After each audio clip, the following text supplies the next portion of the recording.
at a giant warehouse in Henley. So I'd like to get 900 quid for it. Strange, they don't like 7, 5 or 9. Really? No. I like 6s and 8s. What about 10? At a manor in Marlborough, he meets his match when it comes to sealing the deal. I got them for £50 each. £50 each? Yeah. That's remarkable. God. At an Art Deco bingo hall in Glasgow, Drew gets more than he bargained for. I don't know if I can deal with the stress. It's stressful. Can we have a drink? And he has to snip out the best deals Oh, hello. to win against the house. Put a sign on. Danger, rummage ferret. Do not feed. Lovely. God, this place is stunning. Oh, my word, look at this.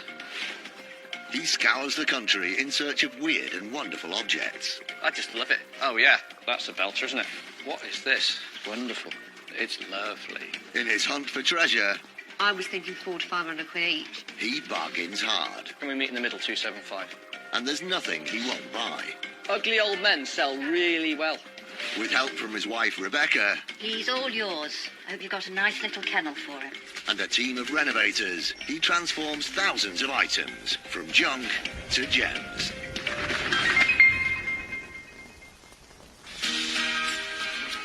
At Drew's HQ in Conwy, he's on the search for new stock.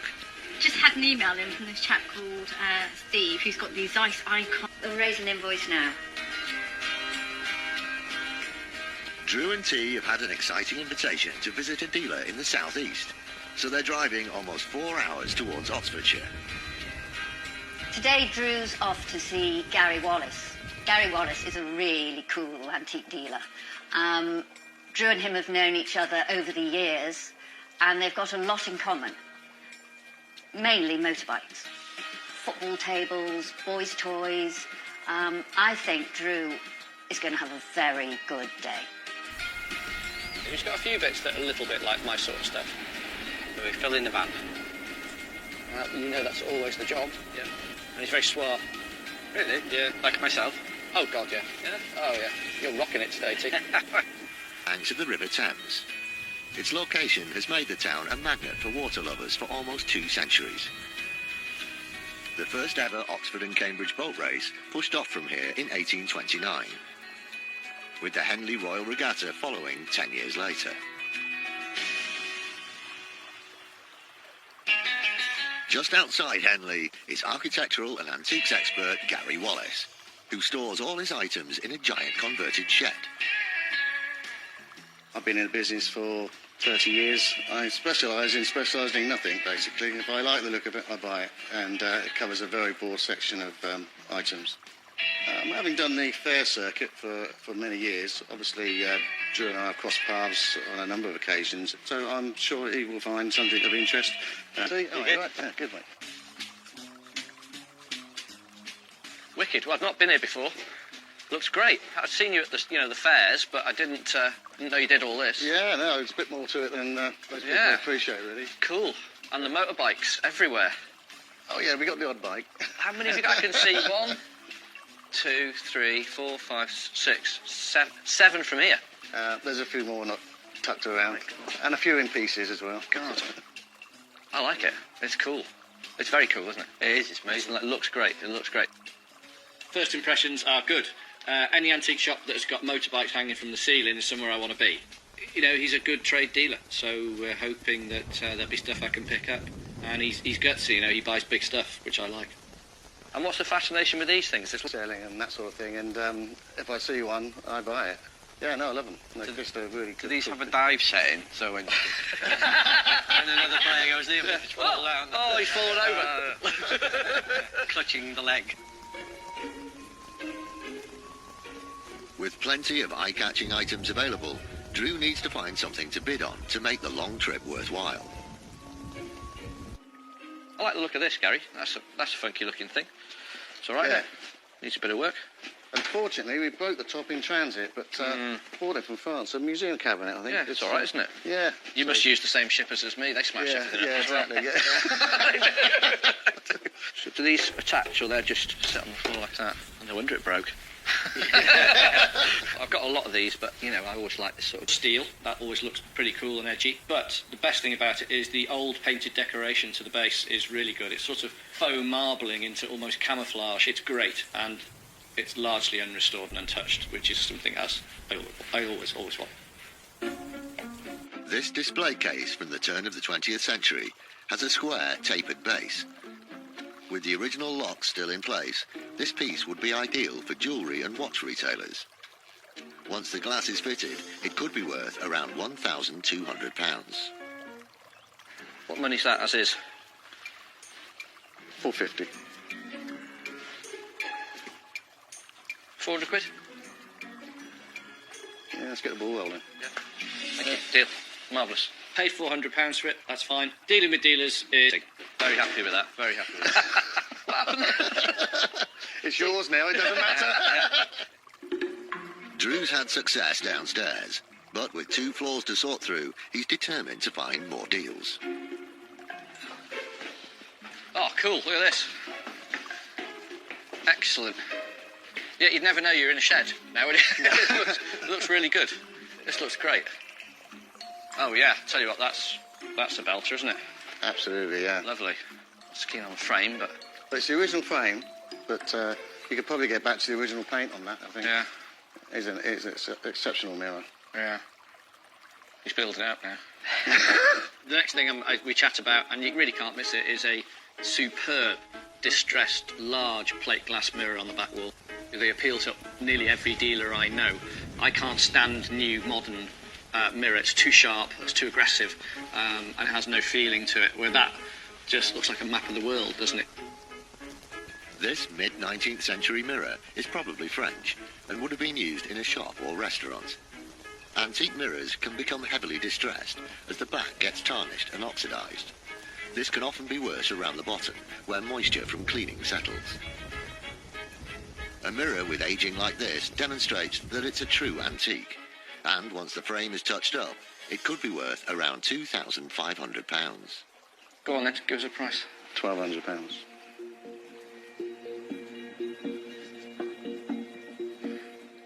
I had a figure in my head when I looked at it of £1,000. Drew is with fellow dealer Gary Wallace at his warehouse in Henley. That's a belter, isn't it? Absolutely, yeah. Lovely. He's bid on a 19th century distressed mirror, but will Gary get the price he wants? £1,200.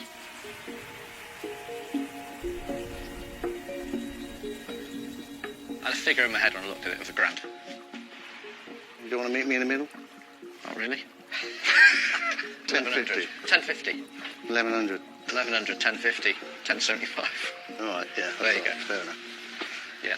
Restoration on this is very simple. We'll secure the frame. We'll make sure the frame's perfect. Then we're going to scrape that layer of paint off, try and get down to the original painted surface that's underneath that nasty black paint that's on it now. Drew spent £1,475 on 2 items, but something else has caught his eye. Also like this. What's all this about here? Conversation seat. I like the scale of it. It's just bigger than normal. I think that's the original fabric. It is. The upholstery seems to be in reasonable condition.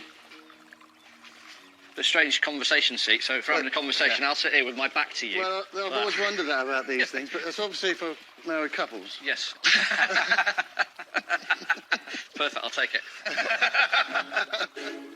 It's got so many things going for it. Number 1, it's unrestored. Number 2, it's complete. Number 3, it's got original fabric on it that's just dead right for now, that one. This late 19th century conversation seat has original silk fabric from the late 18th century to accommodate large delicate dresses and gentlemen's coats.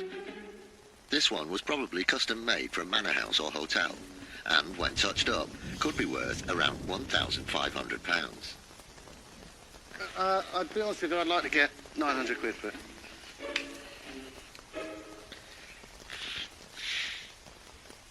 Strangely, I've got a thing about numbers because I'm very dyslexic. I don't like 7, 5 or 9. Really? No.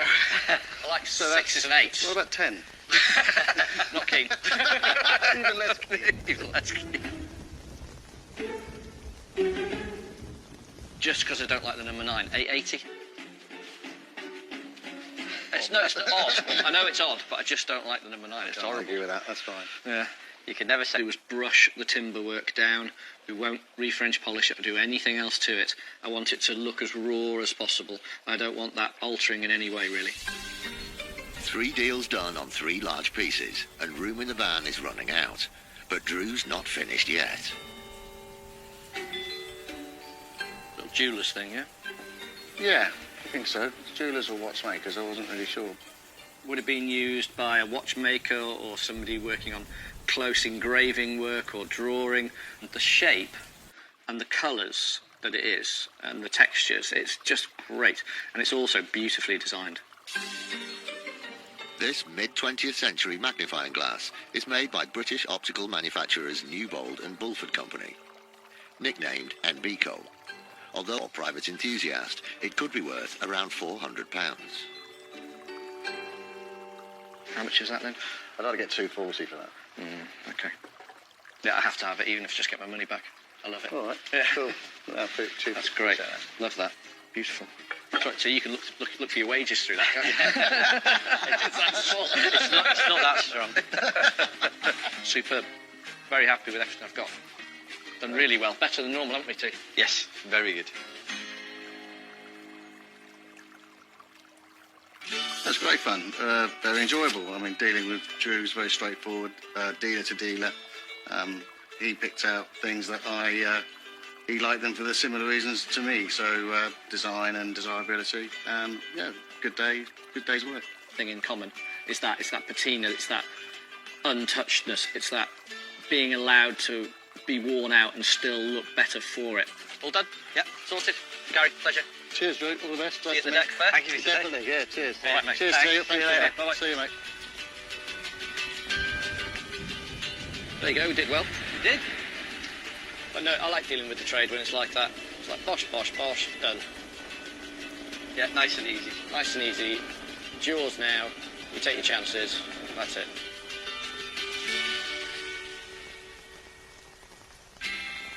While Drew and T are in the south, Rebecca's lined up another location with plenty of potential, so they're heading towards Wiltshire. They're visiting a luxury stately home. Manor to meet Nicky Rickman. Because the manor house has been gutted completely from top to bottom, I'm not too sure what original items Drew's going to find. But however, Nicky is known to be a prolific buyer at auction houses. Hopes are high then. Yeah, the only problem is when people start buying antiques in a big way, pay too much. Right.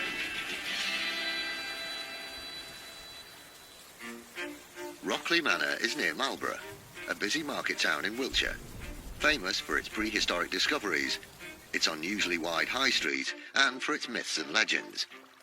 The wizard Merlin is said to be buried in the mound here. House and stables.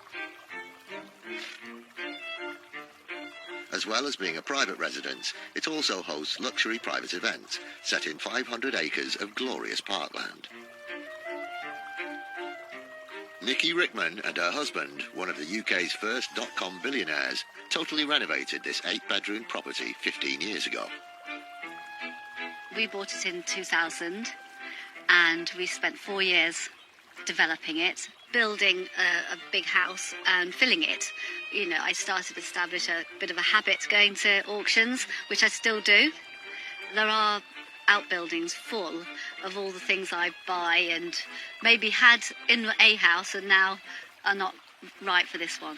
I have heard about Droom and, you know, obviously I'm really Can we have a look lucky inside? that- Do come along, yeah.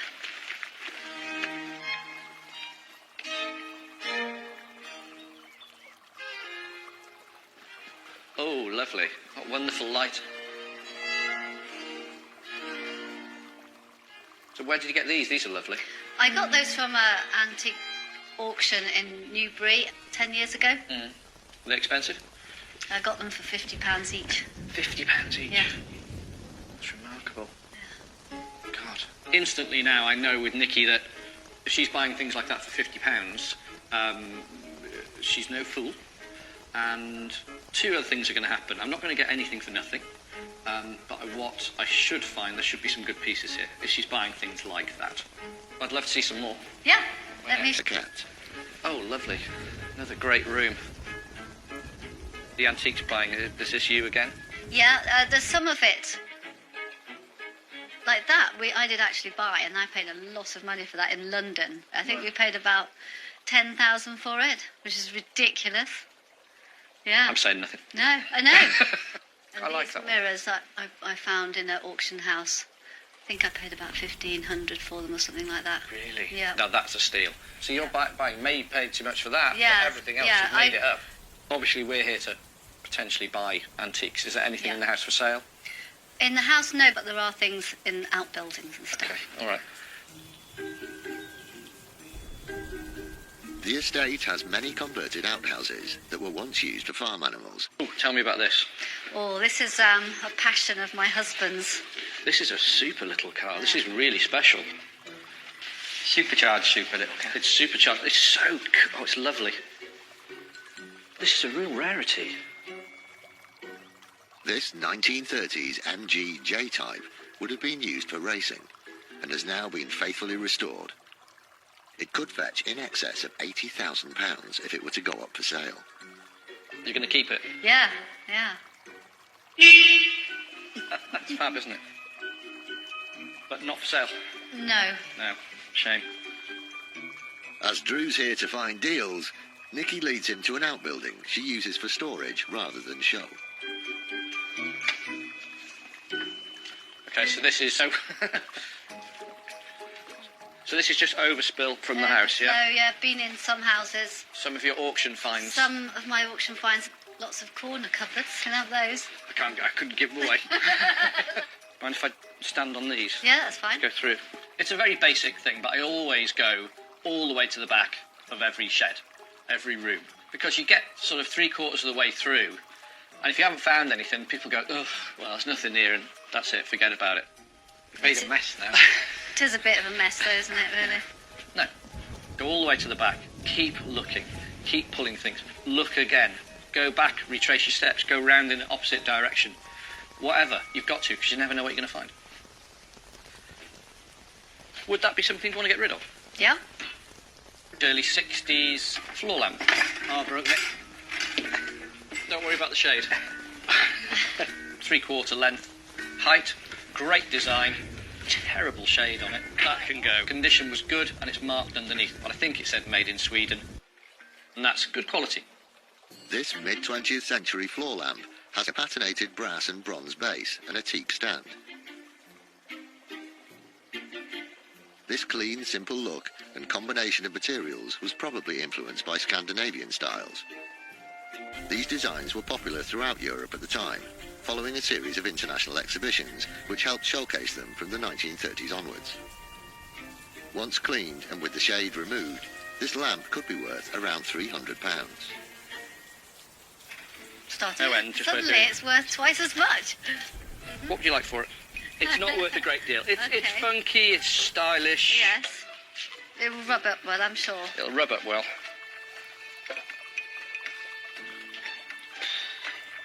£60. 100?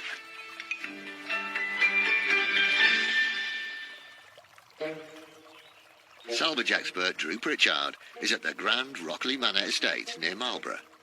He's made an offer on a 1960s floor lamp, but will antiques enthusiast Nikki accept Drew's price? £60. 100? 80. 85. Solid. Okay. You can keep the shade. Oh. Filled light cleaning, a little bit of French polish to the wood, rewire. That's it. We're not going to put a shade or anything on it. We'll put a slightly nicer bulb holder. Being sat out there, it's acquired a really nice patina, and we don't really want to lose that. Having explored the furthest corners of the room, Drew wants to make sure he's not missing any other potential deals. What are these? Yep. You can make me an offer on those. They're really, really, really ugly, aren't they, at the moment? Yeah, not very appealing. Not very appealing. Just They've got at that the sort of moment. disgusting glass in them. Yeah, It's good to there, and then it really falls down. it goes wrong. Yeah. This pair of large 20th century lanterns would have been designed to sit on top of gateposts. The frames are made from cast iron and have withstood the wear and tear of outdoor use. Once rewired and cleaned, they could be worth around rotten and have been badly repaired over the years because they're outside and they get little or no maintenance. These have got enough about them that we can make something of them. What would you want for the pair? I mean, they're horrible as they are, but they could possibly have something done with them. 300?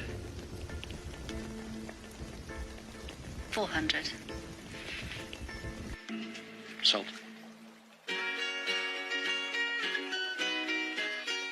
Today was good, actually. Nicky's great fun. Bought 2 items today. One is the standard lamp. When I get back and get a magnifying glass out, I'll be able to see who made it. Just a nice quality item.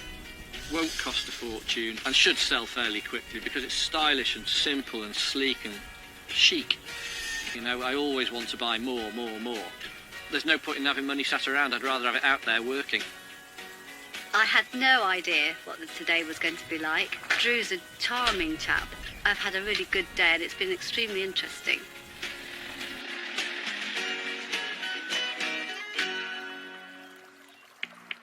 With a couple of potentially fantastic deals done, Drew's keen to confirm his theory on one of the items.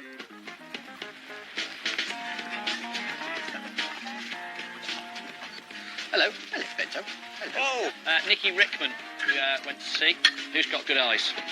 I don't want you to do anything, but I've just wiped it down there. I want to leave everything on it. It's got a maker's mark underneath, and I just cannot read it. Horseman, is it?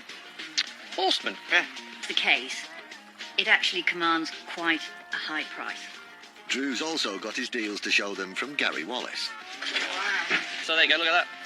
Wonderful. 1,075 quids. For Drew to find a mirror in that fragile condition and in one piece is really, really rare. It's a beauty, but there's a lot of work to do to keep it in one piece. 1880s, conversation seat, English, which is nice. Completely unrestored, untouched, no damage, nothing missing. Wow, I like the legs. Yes.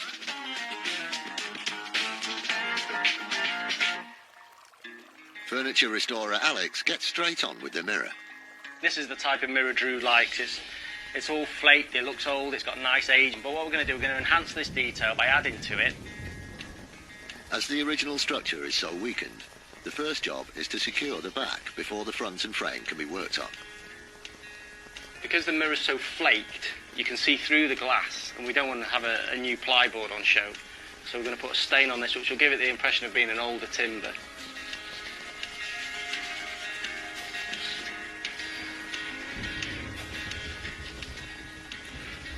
Feels a bit dangerous, that, doesn't it?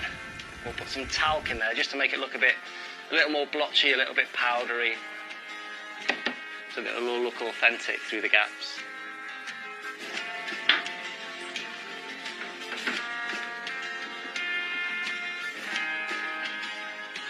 Okay, I'm happy with that now as it looks through the...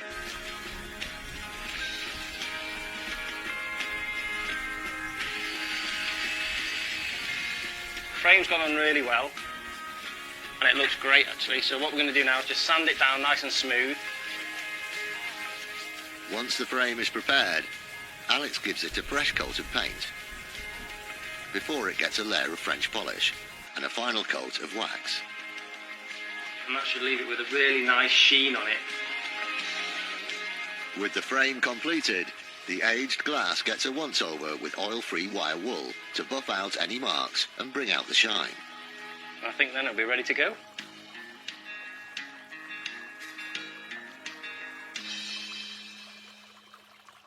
Extremely happy with the way Alex has done the frame. Why would you want that?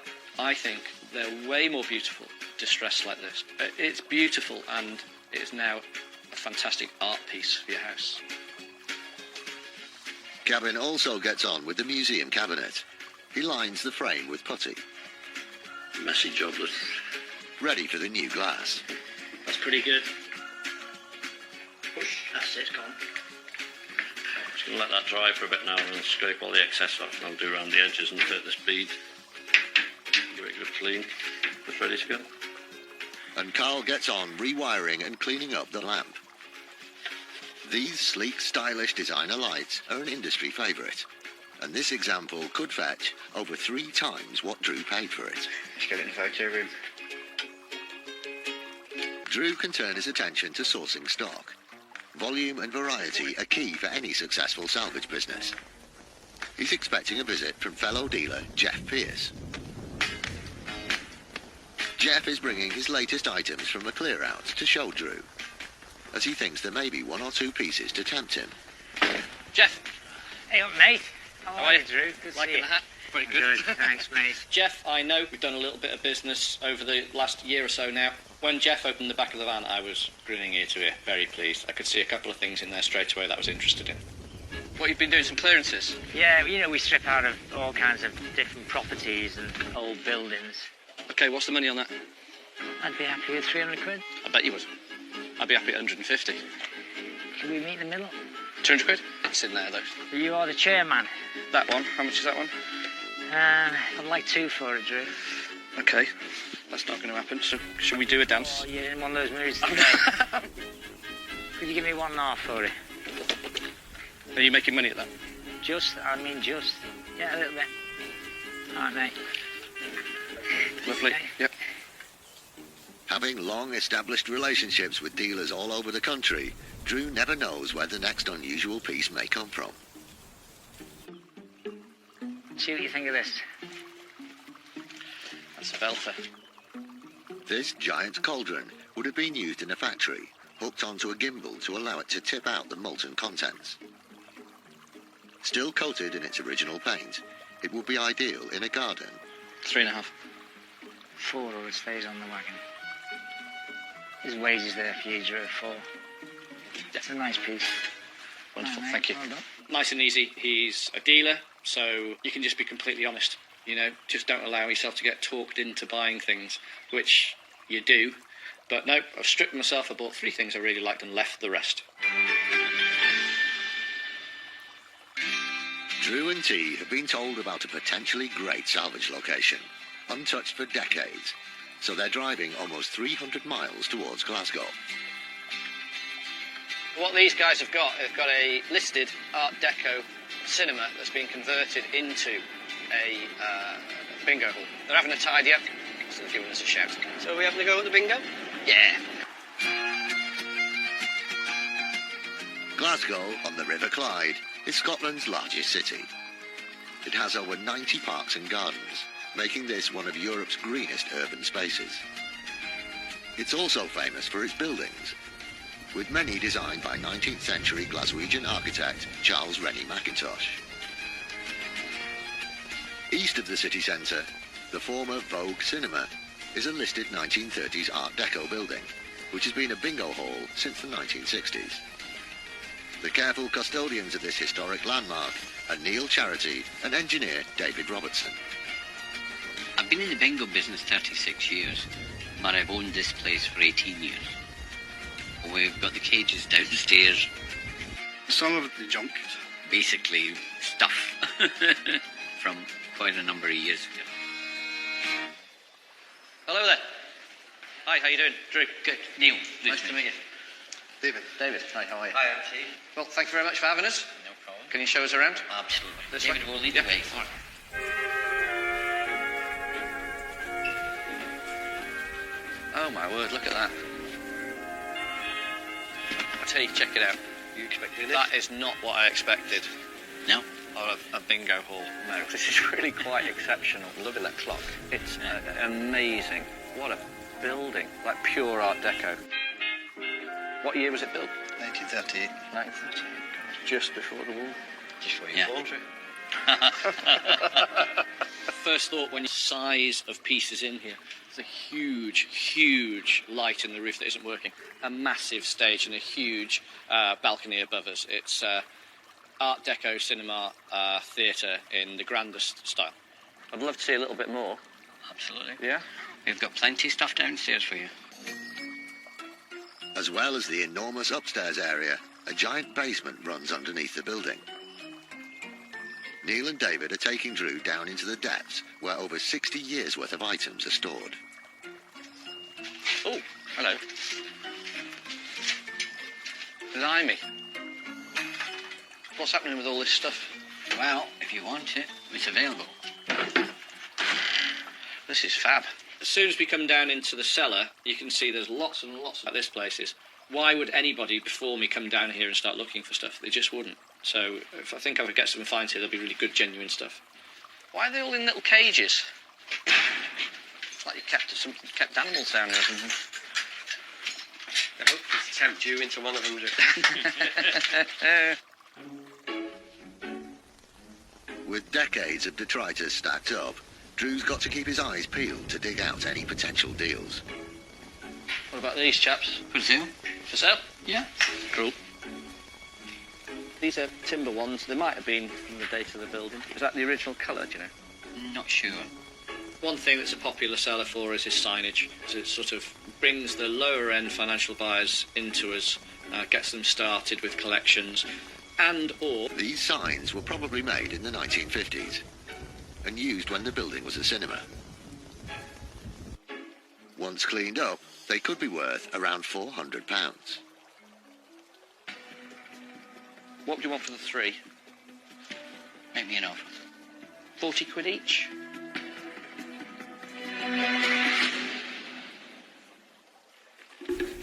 Salvage hunter extraordinaire Drew Pritchard is in Glasgow at the impressive Art Deco Vogue Bingo. Rummaging through over 60 years worth of storage, Drew's bid on a set of signs, but will owner Neil get him up on price? Make me an offer. 40 quid each? 120? Make it 50. Thank you. All we need to do to these is give them a polish. That's it. Wipe them down, polish them, photograph them. Done. That's it. Be sold within a few days. One deal done. But with so much here, Drew wants to make sure he doesn't miss out on scoring a potential full house. And he spotted some lights which look interesting. Yes. That's what I wanted to see. The ceiling lights. I think they're just steel. Makes a difference on the price. That's all. Seeing if they're bronze or brass or something like that, or copper. Right. All damaged by a knife. Good news. Brass. Gold. Copper. Gold. Glasgow gold. You can have a try. Would those be something you'd want to sell? Yeah. Painted over, loads of old paint, and then we scrape it back and we found out they're a really nice copper frame to them. Not the best example you'll ever get, quite workaday, and that's what I like. They shouldn't have really survived, but they have. This stack of original Art Deco copper and opaline lights from the building's cinema period can be used as ceiling or wall lamps. Once restored, the 5 lights could be worth around £1,250. 1, 2, 3, 4, 5 of those. What would you like each? 35 each?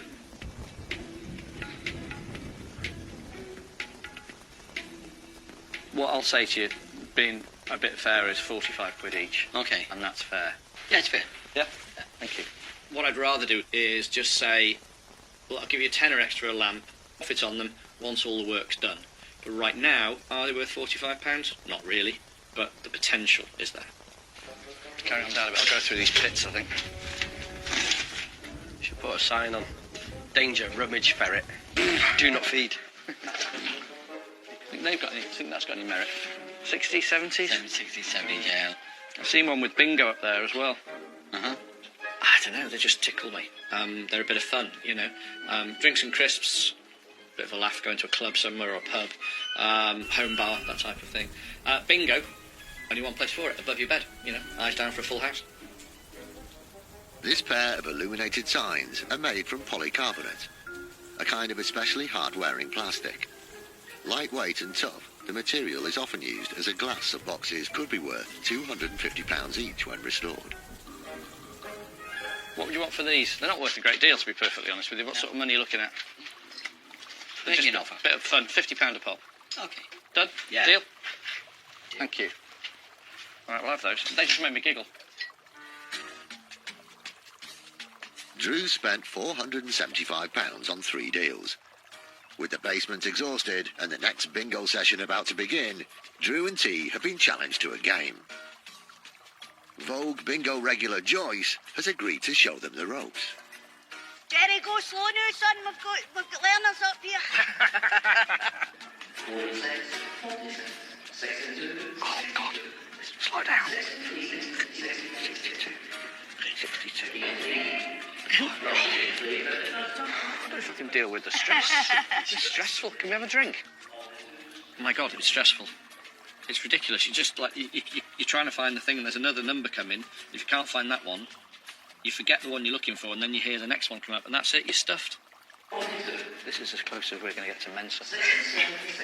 Unless we break this. Oh. You've won. You got 2 in a line. Aye, so you have.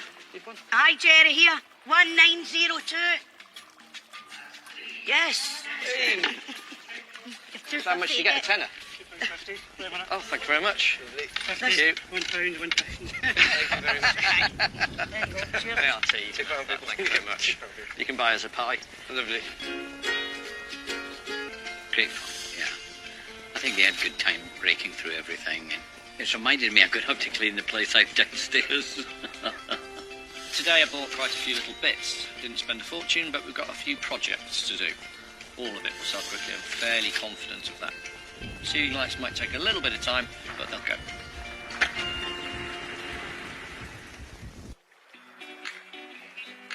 Back in Wales, Drew wants to see what the team makes of his bingo bargains.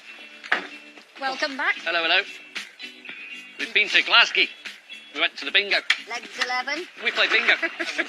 You won £2.50. Did you really? Gentlemen. Yeah. Nah. 50 quid each. Sell them. It's a bit cheesy, but I just couldn't That's help what's myself. nice I had about it. I had to have it. Brace yourself. Basically, our diet on the road. Yeah. This is cool. Aren't they good fun? Yes. Put that in the canteen. But I like them. £100 for the pair. That's great. They're funny. They're cool. It's just be a good seller. That. Carl gets straight on with the ceiling lights. Drew's bought 5 of these. This is the best condition one. We're going to strip it back down to the patina copper. After scraping off the old paint, he removes the tarnish from the copper frames, ready to go up for sale. What we've got now is the original patina, but without any paint on it, so we haven't damaged it. Gavin and Elwyn wipe and polish the signs, ready to be photographed.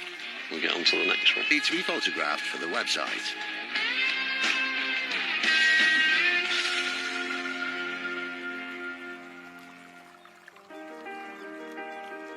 After a spruce-up, the conversation seat from Gary Wallace is also ready for its close-up. The seat quickly sells to a private collector in Richmond, Surrey. All 3 signs from Vogue Bingo also sell to one of Drew's regular private collectors in the south of England. The floor lamp from Rockley Manor is bought by a customer for his restaurant. And the large illuminated sign goes to private buyer Julian Davies, a chartered surveyor, for his home in London, which he shares with his wife and their baby son. I was looking on Drew's website, I saw the sign, thought it looked really good. It does actually bring back some childhood memories. I think it looks excellent. The word bingo is really positive. It makes me feel like I want to give somebody a big high five. And at first, I just thought that's completely random. Where did you get that idea from? And then he told me the story about it and the personal connections to it. Every day that it's there and I see it in the evening and it just has this nice shade and colour to it, I'm definitely getting used to it. It's ended up in the kitchen, you know, as I say, when we're sitting here having breakfast and the neon goes on, you do feel ready for the day ahead.